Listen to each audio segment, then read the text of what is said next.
അപ്പോൾ ഇത് സംബന്ധിച്ച് ഈ പറഞ്ഞ നഴ്സിൻ്റെ ഹെഡ് നഴ്സിൻ്റെ നിയമനവുമായിട്ട് അതിൽ ട്രാൻസ്ഫറുമായിട്ട് ബന്ധപ്പെട്ട വിഷയം ഇന്നാണ് ഇത് സംബന്ധിച്ചിട്ടുള്ള ഫയൽ ഗവൺമെൻറ്റിലേക്ക് എത്തിയത്, അതായത് ആരോഗ്യ വകുപ്പിലേക്ക് എത്തിയത്.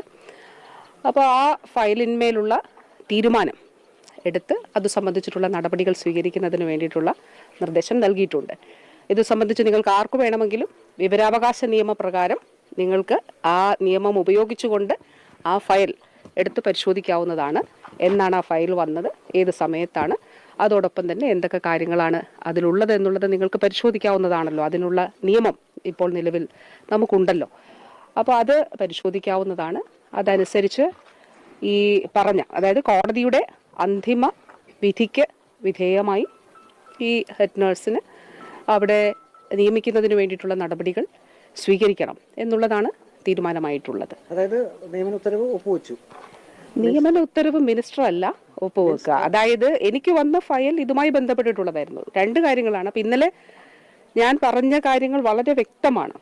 അതായത് ഇതിന് ഈ കോടതിയുടെ വിധിക്കെതിരെ ഒരു അപ്പീലല്ല പോയിരിക്കുന്നത്. അതേ ബെഞ്ചിൽ ബഹുമാനപ്പെട്ട കോടതിയോട് ഒരു റിവ്യൂ പെറ്റീഷൻ ഫയൽ ചെയ്തത് ചില കാര്യങ്ങൾ കൂടി കോടതിയുടെ ശ്രദ്ധയിൽ കൊണ്ടുവരുന്നതിന് വേണ്ടിയിട്ടാണ് RP ഫയൽ ചെയ്തത്.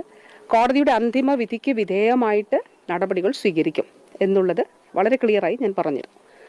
ഗവൺമെൻറ്റിലേക്ക് ഇന്ന് വന്ന ഫയലിൻ്റെ അടിസ്ഥാനത്തിൽ ആ ഫയൽ ഈ നിയമനവുമായിട്ട് ബന്ധപ്പെട്ടിട്ടുള്ളതാണ്, ട്രാൻസ്ഫറുമായിട്ട് ബന്ധപ്പെട്ടിട്ടുള്ളതാണ്. അതിൽ ഡയറക്ടറുടെ ശുപാർശ സഹിതമാണ് വന്നിട്ടുള്ളത്. അപ്പോൾ അത് 2-3 ദിവസം മുൻപ് അത് നിയമവകുപ്പിലേക്ക് പോവുകയും അങ്ങനെ നിയമവകുപ്പ് ഉൾപ്പെടെ അത് പരിശോധിച്ച് ഇന്ന് ആരോഗ്യവകുപ്പിലേക്ക് വന്ന ആ ഫയലിന്മേലാണ് ഹെഡ് നഴ്സ് ആയിട്ടുള്ള ഈ വ്യക്തിയെ അന്തിമ കോടതി വിധിക്ക് വിധേയമായി എന്താണോ ഫൈനൽ വേർഡിക്റ്റ് ആ വിധിക്ക് വിധേയമായിട്ട് അവിടെ നിയമിക്കുന്നതിന് വേണ്ടിയിട്ടുള്ള തീരുമാനമെടുത്തിട്ടുള്ളത്.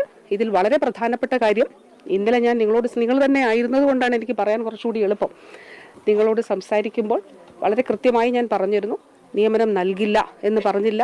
ഇത് സംബന്ധിച്ചിട്ടുള്ള അന്തിമ എന്താണ് ഫൈനൽ വേർഡിക്റ്റ് അതനുസരിച്ചിട്ടുള്ള നടപടികളാണ് ഉണ്ടാവുക. ഇതിൽ പ്രൊട്ടക്റ്റ് ചെയ്യേണ്ടത് അതിജീവിതയായിട്ടുള്ള വ്യക്തിയുടെ താല്പര്യങ്ങളാണ്.